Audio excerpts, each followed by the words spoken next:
ಆಯುಧ ಪೂಜೆಯ ಈ ಮಹತ್ವ ಯಾಕೆ ಹೀಗೆ ಸೃಷ್ಟಿಯಾಯಿತು ಮತ್ತು ಇದಕ್ಕಿರುವಂಥ ಹಿನ್ನೆಲೆ ಏನು?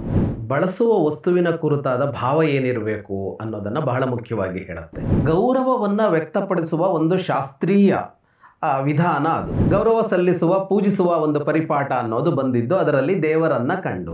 ದೇವರು ಒಬ್ಬನೇ, ಆದರೆ ಒಂದೊಂದು ಕಾರ್ಯ ಅಂತ ಬಂದಾಗ ಅವನು ಒಂದೊಂದು ಆಕೃತಿಯನ್ನ ತಾಳ್ತಾನೆ. ಎಲ್ಲಾ ವಸ್ತುಗಳನ್ನು ಪೂಜಿಸೋದು ಅಂತ ಅಂದ್ರೆ ಆ ಅಭಿಮಾನಿ ದೇವತೆಗೆ ಪೂಜೆ ಸಲ್ಲೋದಲ್ಲಿ. ಆಯುಧಗಳು, ಯುದ್ಧ, ಆಯುಧ ಅನ್ನೋದಕ್ಕೆ ಸನಾತನತೆಯಲ್ಲಿ ಬಹಳ ಮುಖ್ಯ ಸ್ಥಾನ ಕೊಟ್ಕೊಂಡಿದೆ. ಶಾಂತಿಯೇ ಬೇಕಾಗಿರೋದು, ಅದಕ್ಕಾಗಿಯೇ ಯುದ್ಧ. ಶಾಂತಿಯೇ ಬೇಕಾಗಿರೋದು, ಅದಕ್ಕಾಗಿಯೇ ಆಯುಧ. ಕಾರ್ಯ ಕೆಲಸದವರು ಅವರ ಪರಿಕರಗಳಿಗೆ ಪೂಜೆ ಮಾಡ್ತಾರೆ, ಟೈಲರು ಹೊಲಿಗೆ ಮಿಷನ್ ಪೂಜೆ ಮಾಡ್ತಾರೆ. ಯಾವ ರೀತಿಯಲ್ಲಿ ಇದು ಹುಟ್ಕೊಳ್ತು ಅಂತ, ನನ್ನ ಬದುಕನ್ನ ಬದುಕುವಂತೆ ಮಾಡ್ತಾ ಇದೆ ಅನ್ನುವ ಭಾವವೂ ಹೌದು. ಈ ಎಲ್ಲ ವಸ್ತುಗಳ ಹಿಂದೂ ದೈವಾಂಶ ಇದೆ ಅನ್ನೋದೇ ಅಲ್ಲಿ ಕೆಲಸ ಮಾಡ್ತಾ ಇದೆ. ಸ್ನೇಹಿತರೆ ನಮಸ್ಕಾರ, ಹೊಸದಿಗಂತ ಡಿಜಿಟಲ್ ಚಾನೆಲ್ಗೆ ಸ್ವಾಗತ. ಎಲ್ಲರಿಗೂ ದಸರಾ ಹಬ್ಬದ ಶುಭಾಶಯಗಳು. ದಸರಾ ಹಬ್ಬವನ್ನು ಈಗಾಗಲೇ ಆಚರಿಸ್ಕೊಂಡು ಬಂದಿದ್ದೀರಿ. ಆಯುಧ ಪೂಜೆಯನ್ನು ಸಹ ನೀವು ಆಚರಿಸೋರಿದ್ದೀರಿ. ಆಯುಧ ಪೂಜೆ ಅಂದ ತಕ್ಷಣ ನನಗೆ ಒಂದು 5 ವರ್ಷಗಳ ಹಿಂದೆ ನಡೆದಂಥ ಒಂದು ಘಟನೆ ಜ್ಞಾಪಕ ಬರುತ್ತೆ. ನಮ್ಮ ರಕ್ಷಣಾ ಸಚಿವರಾದಂಥ ರಾಜನಾಥ್ ಸಿಂಗ್ ಅವರು ತೇಜಸ್ ಅನ್ನುವಂಥ ಜೆಟ್ ವಿಮಾನಕ್ಕೆ ಪೂಜೆಯನ್ನು ಸಲ್ಲಿಸಿದರು. ಆಗ ಅದು ಸಾಕಷ್ಟು ವಾದ ವಿವಾದಕ್ಕೆ ಕಾರಣ ಆಗಿತ್ತು. ಅದಾದ ನಂತರದಲ್ಲಿ ಬಹಿರಂಗವಾಗಿ ರಕ್ಷಣಾ ಇಲಾಖೆಯಲ್ಲಿ ಸರ್ವಧರ್ಮ ಪೂಜೆಗಳು ಆಯುಧ ಪೂಜೆ ದಿನ ನಡೀತಾ ಇದೆ. ಇದನ್ನು ನಾನು ಯಾಕೆ ಹೇಳಿದೆ ಅಂತಂದರೆ, ಆಯುಧ ಪೂಜೆ ಅನ್ನೋದು ಕೇವಲ ಒಂದು ಧರ್ಮಕ್ಕೆ ಸೀಮಿತವಾಗಿ ಉಳಿದಿಲ್ಲ. ಇವತ್ತು ಪ್ರತಿಯೊಂದು ಧರ್ಮದ, ಸಮಾಜದ, ಸಮುದಾಯದ ಒಂದು ಆಚರಣೆಯ ಅಂಗವಾಗಿಬಿಟ್ಟಿದೆ. ಆ ಮಟ್ಟದಲ್ಲಿ ಆಯುಧ ಪೂಜೆ ಇಡೀ ಸಮಾಜವನ್ನು ಆವರಿಸಿದೆ. ಸೊ ಈ ಆಯುಧ ಪೂಜೆಗೆ ಇರುವಂತಹ ಹಿನ್ನೆಲೆ ಏನು, ಯಾಕೆ ಇಷ್ಟೊಂದು ಪ್ರಾಮುಖ್ಯತೆಯನ್ನು ಆಯುಧ ಪೂಜೆ ಪಡ್ಕೊಳ್ತು, ಈ ವಿಚಾರವನ್ನು ಮಾತಾಡಲಿಕ್ಕೆ ನಮ್ಮ ಜೊತೆ ಇದ್ದಾರೆ ಹಿರಿಯ ವಿದ್ವಾಂಸರಾದಂಥ ಜಗದೀಶ್ ಶರ್ಮಾ ಸಂಪ ಅವರು. ಅವರಿಗೆ ನಾನು ಸ್ವಾಗತವನ್ನು ಬಯಸ್ತೇನೆ. ನಮಸ್ಕಾರ. ನಮಸ್ತೆ. ಸೊ ನಮ್ಮ ಸಂಪ್ರದಾಯ ಆಚರಣೆಗಳ ಬಗ್ಗೆ ನಿಮಗಿಂತ ಉತ್ತಮರು ನಮಗೆ ಸಿಗಲಿಕ್ಕಿಲ್ವೇನೋ ಮಾತಾಡಲಿಕ್ಕೆ ಅಂತ ಅನಿಸುತ್ತೆ. ಆಯುಧ ಪೂಜೆ ಅಂತ ಬಂದ ತಕ್ಷಣ ಎಲ್ಲರೂ ಭಾಳ ಅತ್ಯುತ್ಸಾಹದಲ್ಲಿ ನಾವು ಭಾಗವಹಿಸ್ತೀವಿ. ಹಿರಿಯರಿಂದ ಹಿಡಿದು ಕಿರಿಯರವರೆಗೆ ಪ್ರತಿಯೊಬ್ಬರೂ ಭಾಗವಹಿಸ್ತೀವಿ. ಅದಕ್ಕೆ ಧಾರ್ಮಿಕತೆಗಿಂತಲೂ ಅದಕ್ಕೆ ಮೀರಿದಂಥ ಒಂದು ಅಂಶ ಎಲ್ಲೋ ಅದನ್ನು ನಮ್ಮೆಲ್ಲರನ್ನೂ ತಳಕು ಹಾಕೊಂಡ್ಬಿಟ್ಟಿದೆ. ಸೊ ಆಯುಧ ಪೂಜೆಯ ಈ ಮಹತ್ವ ಯಾಕೆ ಹೀಗೆ ಸೃಷ್ಟಿಯಾಯಿತು ಮತ್ತು ಇದಕ್ಕಿರುವಂಥ ಹಿನ್ನೆಲೆ ಏನು ಅಂತ? ಆಯುಧ ಪೂಜೆ ಅಂತ ಅನ್ನೋದು ಬಳಸುವ ವಸ್ತುವಿನ ಕುರಿತಾದ ಭಾವ ಏನಿರಬೇಕು ಅನ್ನೋದನ್ನು ಬಹಳ ಮುಖ್ಯವಾಗಿ ಹೇಳುತ್ತೆ. ಆಯುಧ ಜೊತೆಗೆ ವಾಹನ, ಎರಡರ ಪೂಜೆ ಕೂಡ ನಡೆಯುತ್ತೆ. ವಾಹನ ಪೂಜೆ ಕೂಡ ನಡೆಯುತ್ತೆ. ಈ ವಿಜಯದಶಮಿಯ ಆಚರಣೆ ಅಂತ ಬರುವಾಗ ಶಾಸ್ತ್ರಗಳಲ್ಲಿ ಅಶ್ವಪೂಜೆಯನ್ನು ಬಹಳ ಮುಖ್ಯವಾಗಿ ಹೇಳಿದ್ದಾರೆ. ಅವತ್ತು ಅಶ್ವಪೂಜೆ ಇದೆ. ಅಶ್ವಪೂಜೆ ಅಂತ ಅಂದರೆ ಬಳಸುವ ಕುದುರೆಗೆ ಪೂಜೆ ಸಲ್ಲೋದು ಅಂತ. ಈಗ ಗೋವಿಗೆ ಪೂಜೆ ಸಲ್ಲತ್ತೆ ನಮಗೆ ಗೊತ್ತಿದೆ, ಆದರೆ ಅಶ್ವಕ್ಕೂ ಪೂಜೆ ಸಲ್ಲತ್ತೆ ಅಂತ. ಅಂದರೆ ಅಶ್ವಪೂಜೆ ಅಂತಂದರೆ ಅದು ವಾಹನದ ಪೂಜೆ. ಆಯುಧ ಪೂಜೆ ಅಂದರೆ ಬಳಸುವ ವಸ್ತುವಿನ ಪೂಜೆ ಅನ್ನೋದು ಅಲ್ಲಿ ಬಂತು. ಈ ಪೂಜೆ ಅನ್ನೋ ಶಬ್ದ ಇದೆಯಲ್ಲ, ಪೂಜೆ ಅಂತಂದಾಗ ನಾವಿವತ್ತು ಒಂದು ವಿಧಾನವನ್ನು ಪೂಜೆ ಅಂತ ಕರಿತೀವಿ. ಈಗ ಪೂಜೆ ಅನ್ನೋ ಶಬ್ದಕ್ಕೆ ನಾವು ಅರ್ಥ ಮಾಡ್ಕೊಳ್ತಾ ಇರೋದು ಹೇಗೆ ಅಂದರೆ, ಎಲ್ಲರ ಮನಸ್ಸಲ್ಲೂ ಪೂಜೆ ಅಂತ ಅಂದ್ಕೊಳ್ಳೆ ಬರೋ ಚಿತ್ರಣ ಏನು ಅಂದರೆ, ಒಂದು ಮೂರ್ತಿ ಇರುತ್ತೆ, ಅದಕ್ಕೆ ಹೂ ಹಾಕ್ತೀವಿ, ಅಭಿಷೇಕ ಮಾಡ್ತೀವಿ, ಮಂಗಳಾರತಿ ಮಾಡ್ತೀವಿ, ನೈವೇದ್ಯ ಸಮರ್ಪಿಸ್ತೀವಿ, ಗಂಧ ಹಚ್ತೀವಿ, ಇವೆಲ್ಲ ಪೂಜೆ ಅಂತ. ಆದರೆ ಪೂಜಾ ಅನ್ನುವ ಶಬ್ದಕ್ಕೆ ಗೌರವ ಅಂತ ಅರ್ಥ. ಪೂಜಿಸುವುದು ಅಂದರೆ ಗೌರವಿಸುವುದು ಅಂತಲೇ ಆ ಶಬ್ದಕ್ಕಿರುವ ಅರ್ಥ. ಒಂದು ಗೌರವದ ಭಾವ ಹುಟ್ಟಿದಾಗ ನಾವು ಆ ಗೌರವವನ್ನು ತೋರ್ಪಡಿಸುವ ವಿಧಾನ ಏನು ಅಂತ ಬಂದಾಗ ಈ ಎಲ್ಲ ಪ್ರಕ್ರಿಯೆಗಳು ಬಂದವು. ಅದರಲ್ಲಿ ಈ ಎಲ್ಲ ಪ್ರಕ್ರಿಯೆಗಳು ಬಂದವು. ಅಂದರೆ ಗೌರವಿಸುವ ಕ್ರಮ ಅದು ಪೂಜಾ ಅನ್ನೋದು. ಗೌರವಿಸುವಾಗ ಏನು ಅಂದರೆ ಸಮರ್ಪಣೆ ಅನ್ನೋದು ಬಹಳ ಮುಖ್ಯವಾಗಿ ಬರುತ್ತೆ. ಬಾಗ್ತೀವಿ, ನಮಸ್ಕರಿಸ್ತೀವಿ. ಯಾರನ್ನೇ ಗೌರವಿಸೋದಾದ್ರೂ ಅಂಥದ್ದೊಂದಿರುತ್ತೆ. ಏನೋ ಒಂದನ್ನು ಅವರಿಗೆ ಕೊಡ್ತೀವಿ, ವಸ್ತುವನ್ನು ಕೊಡ್ತೀವಿ, ಊಟ ಹಾಕ್ತೀವಿ, ಇವೇ ಎಲ್ಲವೂ ಬರೋದು. ಅಂದರೆ ಗೌರವವನ್ನು ವ್ಯಕ್ತಪಡಿಸುವ ಒಂದು ಶಾಸ್ತ್ರೀಯ ವಿಧಾನ ಅದು. ಒಂದು ಆರ್ಷ ವಿಜ್ಞಾನ ಇದೆ ಅದರಲ್ಲಿ, ಋಷಿಸಮ್ಮತವಾದ ಒಂದು ವಿಜ್ಞಾನ ಇದೆ ಅದರಲ್ಲಿ, ಆ ಗೌರವ ಸಲ್ಲಿಸುವ ವಿಧಾನದಲ್ಲಿ. ಅಂದರೆ ಅದು ಭಾವದ ವಿಷಯವೇ, ಕೊನೆಗೂ ಭಾವದ ವಿಷಯವೇ ಅದು.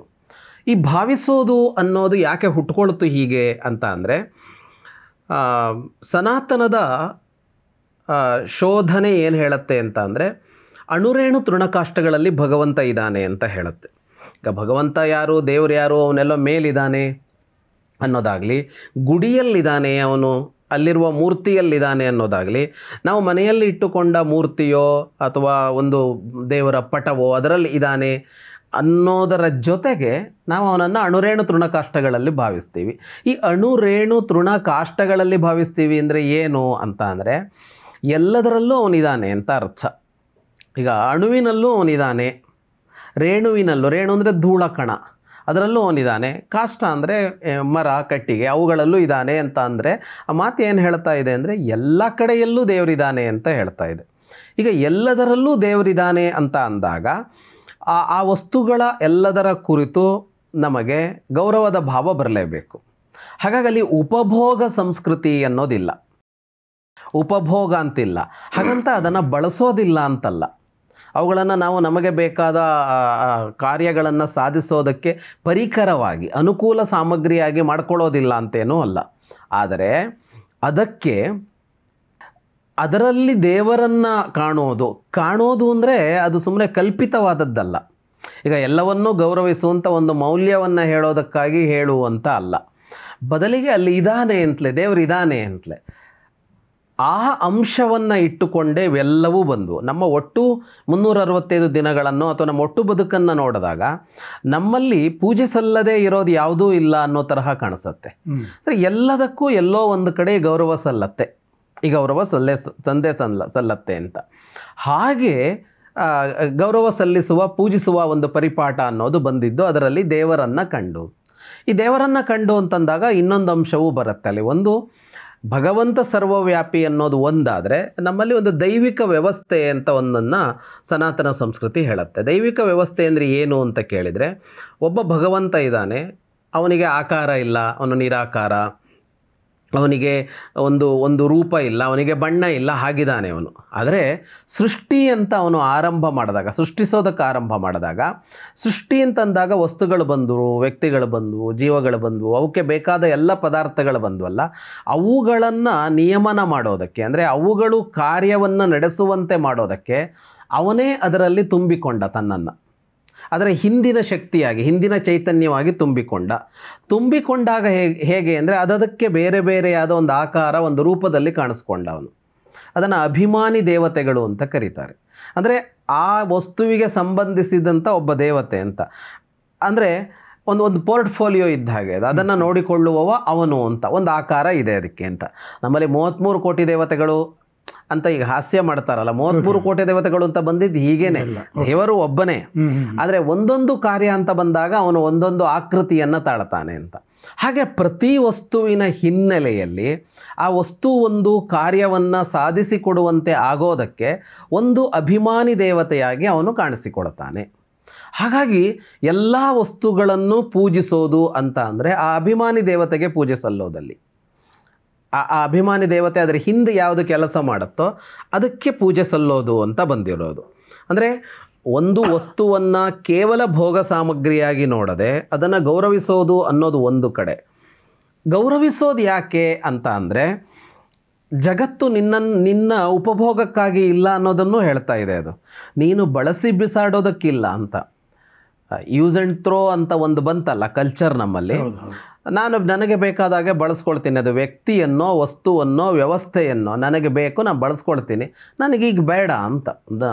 ನದಿ ದಾಟಿದ ಮೇಲೆ ಅಂಬಿಗನ ಹಂಗೇನು ಅಂತ ಒಂದು ಬರುತ್ತಲ್ಲ, ಅದಲ್ಲ ಅಂತ. ಅಂದರೆ ನಮ್ಮದು ಯೂಸ್ ಆ್ಯಂಡ್ ಥ್ರೋ ಕಲ್ಚರ್ ಅಲ್ಲ ಅಂತ, ಉಪಭೋಗದ ಯೋಚನೆಯೇ ಅಲ್ಲ ಅಂತ.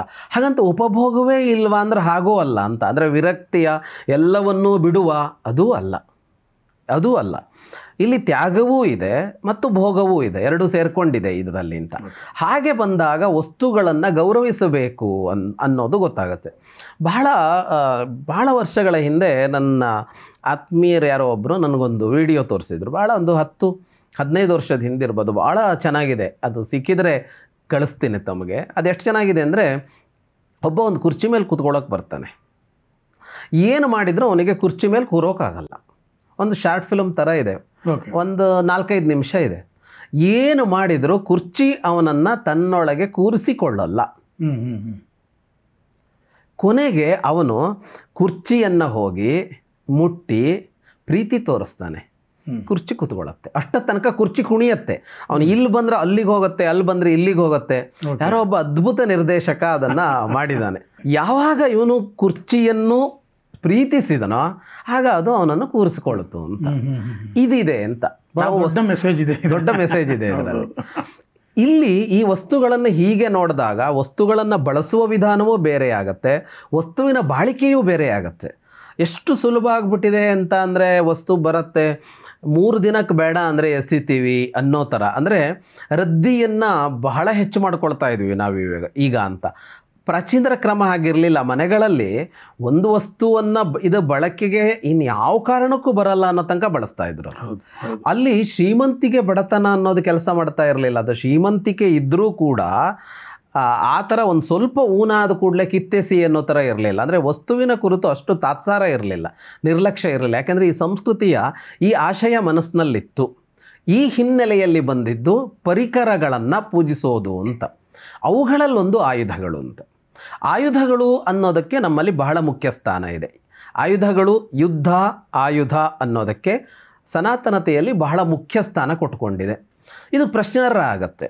ನೀವು ಶಾಂತಿ ಬಗ್ಗೆ ಮಾತಾಡಬೇಕು, ಅಹಿಂಸೆ ಬಗ್ಗೆ ಮಾತಾಡಬೇಕಾದವರು ಯುದ್ಧ ಮತ್ತು ಆಯುಧಗಳ ಬಗ್ಗೆ ಯಾಕಿಷ್ಟು ಸ್ಥಾನ, ಯಾಕಷ್ಟು ಮಹತ್ವ ಅಂತ ಅಂದರೆ, ಶಾಂತಿಯೇ ಬೇಕಾಗಿರೋದು ಅದಕ್ಕಾಗಿಯೇ ಯುದ್ಧ, ಶಾಂತಿಯೇ ಬೇಕಾಗಿರೋದು ಅದಕ್ಕಾಗಿಯೇ ಆಯುಧ ಅಂತ.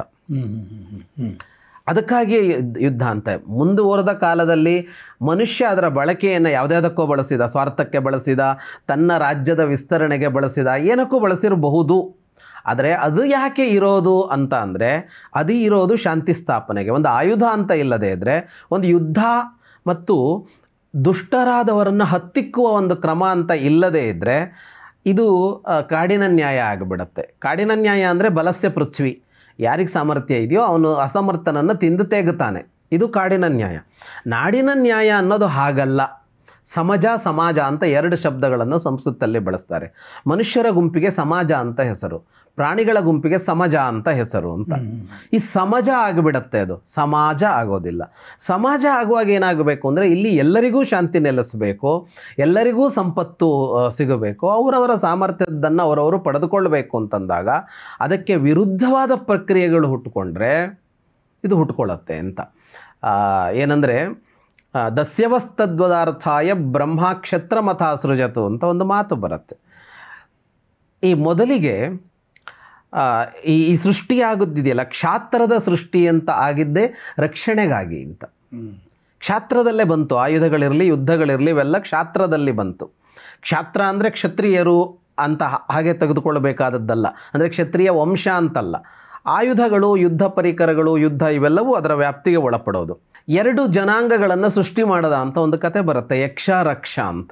ಯಕ್ಷ ಅಂದರೆ ಸೃಷ್ಟಿಯನ್ನು ಆರಾಧಿಸುವವರು, ಆಸ್ವಾದಿಸುವವರು ಯಕ್ಷರು. ರಕ್ಷರು ಅಂದರೆ ಅದನ್ನು ರಕ್ಷಿಸುವವರು. ಈಗ ನಾವೀಗ ನಾಗರಿಕರು ಅಂತ ಕರೆದುಕೊಳ್ತೀವಲ್ಲ, ನಾವು ಈ ಯಕ್ಷರು ಅನ್ನೋ ಗುಂಪಿಗೆ ಸೇರ್ತೀವಿ. ಯಾಕೆಂದರೆ ನಾವು ಸೃಷ್ಟಿಯನ್ನು ಗೌರವಿಸ್ತೀವಿ, ಪ್ರಕೃತಿಯನ್ನು, ನಮ್ಮ ಸುತ್ತ ಇರೋದನ್ನು ಆಸ್ವಾದಿಸ್ತೀವಿ, ಅಂದರೆ ನಾವು ಬಳಸ್ತೀವಿ. ಆದರೆ ಹಾಗೆ ಬಳಸದಂತೆ ಮಾಡುವ ಮತ್ತು ನಮ್ಮ ಬಳಕೆಗೆ ಬೇಕಾದ ವ್ಯವಸ್ಥೆಯನ್ನು ಹಾಳು ಮಾಡುವ ಶಕ್ತಿಗಳು ಹುಟ್ಟಿಕೊಳ್ಳುತ್ತವೆ ಅಂತಂದಾಗ ರಕ್ಷಣೆಗೊಂದು ವ್ಯವಸ್ಥೆ ಬೇಕು. ಆ ರಕ್ಷಣೆಯ ವ್ಯವಸ್ಥೆ ಅಂತ ಬಂದಾಗ ಇವತ್ತು ಪೊಲೀಸ್ ವ್ಯವಸ್ಥೆ ಇದೆ, ಸೈನ್ಯದ ವ್ಯವಸ್ಥೆ ಇದೆ ಅನ್ನೋದು ಹುಟ್ಟಿಕೊಳ್ಳುತ್ತು. ಹಾಗಾಗಿ ಆಯುಧಗಳು ಅಂತ ಅಂದ ಕೂಡಲೇ ಅದು ಹಿಂಸೆಯ ಪ್ರತೀಕ ಅಲ್ಲ. ಆಯುಧಗಳ ದುರ್ಬಳಕೆ ಹಿಂಸೆಯ ಪ್ರತೀಕ, ಆಯುಧ ಶಾಂತಿಯ ಪ್ರತೀಕ. ನಮ್ಮಲ್ಲಿ ಆಯುಧಕ್ಕೆ ಸಲ್ಲುವ ಗೌರವ, ಅತ್ಯುಚ್ಚ ಗೌರವ ಯಾಕೆ ಸಲ್ತಾ ಇದೆ ಆಯುಧ ಪೂಜೆಯಾಗಿ ಅಂತ ಅಂದರೆ, ನಾನು ಶಾಂತವಾಗಿ ಇಲ್ಲಿ ಬದುಕ್ತಾ ಇದ್ದೇನೆ ಅಂತಂದರೆ ಈ ಆಯುಧಗಳ ಕಾರಣ ಅಂತ. ನಾನು ಬಳಸ್ತಾ ಇಲ್ಲ, ಅವನ್ಯಾರೋ ಬಳಸ್ತಾ ಇದ್ದಾನೆ, ಅದನ್ನು ಆಳುವವ ಬಳಸ್ತಾ ಇದ್ದಾನೆ, ಆಳುವವ ಒಂದು ತಂಡ ಕಟ್ಟಿದ್ದಾನೆ ಅದನ್ನು ಬಳಸೋದಕ್ಕೆ ಅಂತ. ಆಯುಧಗಳು ಇಲ್ಲದೇ ಇದ್ದಿದ್ರೆ ನಾವ್ಯಾರೂ ಸುಖವಾಗಿ ಬದುಕೋದಕ್ಕಾಗ್ತಲೇ ಇರಲಿಲ್ಲ ಅಂತ ಆಯುಧಗಳಿಗೊಂದು ಗೌರವ ಸಲ್ಲಬೇಕು ಅಂತ. ಇವತ್ತು ನಾನು ಜೀವ ಹಿಡಿದುಕೊಂಡು ಸುಖವಾಗಿ ನನ್ನ ಮನೆಯಲ್ಲಿ ನನಗೆ ಬೇಕಾದಂತೆ ಬದುಕು ಮಾಡ್ತಾ ಇದ್ದೇನೆ ಅಂತಂದರೆ ಅದಕ್ಕೆ ಸರ್ಕಾರದ ಬಳಿಯಲ್ಲಿರುವ ಆಯುಧಗಳೇ ಕಾರಣ ಅಂತ. ಇಷ್ಟು ಮಹತ್ವ ಅದಕ್ಕಿದೆ. ಹಾಗಾಗಿ ಅದು ಒಂದು ಶಾಂತಿಯ, ಸುಶಾಂತವಾದ ಜೀವನದ ವ್ಯವಸ್ಥೆಯನ್ನು ಉಳಿಸುವಂತಹ ದೊಡ್ಡ ಕೊಡುಗೆ ಆಯುಧದಲ್ಲಿದೆ. ಹಾಗಾಗಿ ಆಯುಧ ಮತ್ತು ಅಶ್ವಪೂಜೆ ಅನ್ನೋದನ್ನು ಇದರ ವಿಜಯದಶಮಿಯ ದಿನ ಬಂತು. ವಿಜಯದಶಮಿಯ ದಿನವೇ ಯಾಕೆ ಬಂತು ಅದು ಅನ್ನೋದಕ್ಕೆ ಮುಖ್ಯ ಕಾರಣ ಏನು ಅಂದರೆ, ಆ ವಿಜಯದಶಮಿ ಅನ್ನುವಲ್ಲಿ ಒಂದು ವಿಜಯ ಅಂತ ಇದೆಯಲ್ಲ, ಅಲ್ಲಿ ಕ್ಷತ್ರಿಯರು ವಿಜಯಕ್ಕಾಗಿ ಅವತ್ತು ಹೊರಡ್ತಾ ಇದ್ರು ಅನ್ನುವ ಒಂದು ಅಂಶ ಇದೆ. ಅವತ್ತು ಹೊರಟ್ರೆ ಜಯ ಸಿಗತ್ತೆ ಅಂತ ಒಂದು ಇರೋದು.